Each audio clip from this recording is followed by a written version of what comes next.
guys, if they didn't become the legendary NBA players that they are today, what other career option did you think they would potentially go into? Well, my boys and my daughter, actually, Stefan wants to play golf. He wants to possibly go on to the tour after he retires from basketball. Seth, I've always thought that he would be in like a lawyer or something, because he truly has the gift of argument, I would say.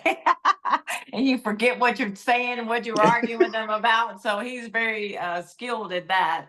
And then my daughter with something with, she wants to do social, not social work, like a school psychologist or something with child psychology. So I could see them all three doing all of that. Oh, wow. That's definitely polar opposites of what they're doing now.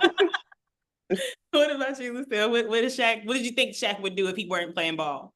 Shaquille is a true businessman. He's a tech guru and he's always dabbling in gadgets and he has great memory. So I can see him heading up a corporation and being able to just spend a lot of time with children on the side. He loves kids. I can see him being a coach in his spare time, but a true businessman he is.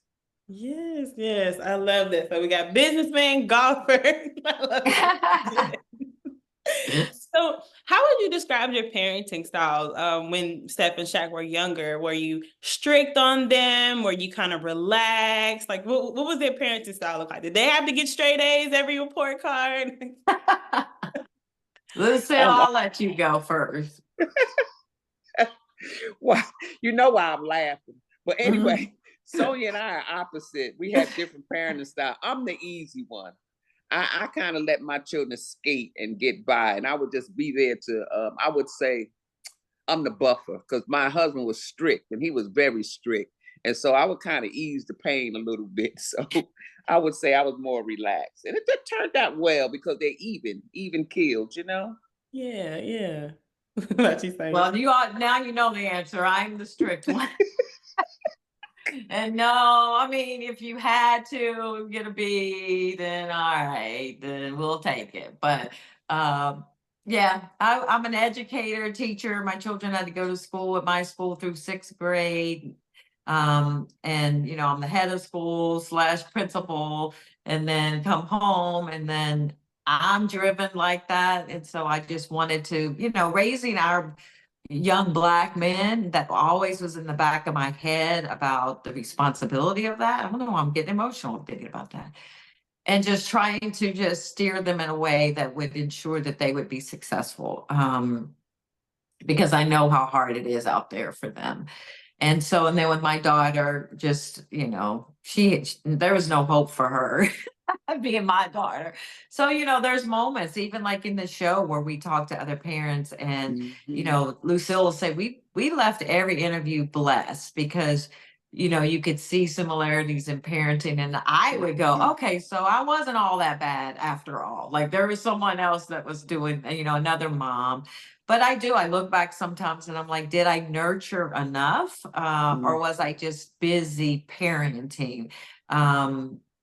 Every day and instructing as a teacher every day, all the time. So that was a long answer to a very short question, but I was the strict one.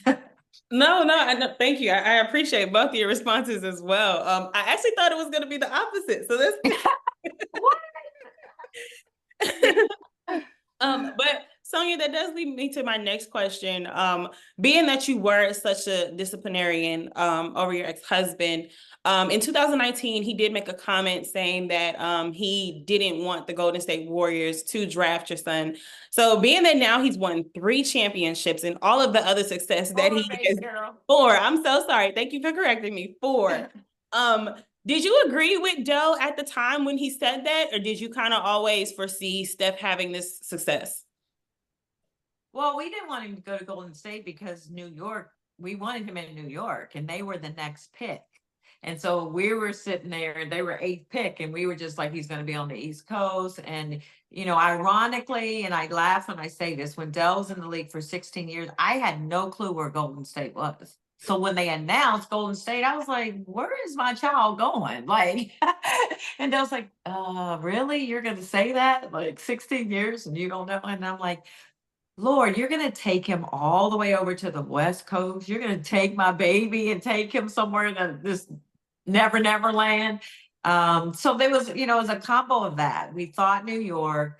We didn't know a lot about, and Golden State had a lot of guards too. And so we didn't know if that was the right fit for him and if he would get to play as much. So yes, we were in agreement of that, but God knows best. And Absolutely. look what happened. Yes, exactly. Look what happened. The rest is history. History, yes. And Lucille, I want to give you a moment to kind of address a headline that came out last week about some things that were said about Shawnee. People felt that you were implying that you thought that she wasn't right for Shaq. So I just want to give you a moment to clear up that. So I don't want anybody thinking any ill will behind anything that you said. People are going to interpret what you say the way they want to receive it. We have no control over that. I would never imply that she wasn't the right one for him because I have no knowledge of that. What I tried to explain and answer the question was that I knew how to get out of the way and let it work itself out. And it it came to the point where they weren't good for each other. So they parted. And that happens in relationships. It happened in mine. But what I want to say to that is, however you choose to receive it is up to you. I meant nothing negative.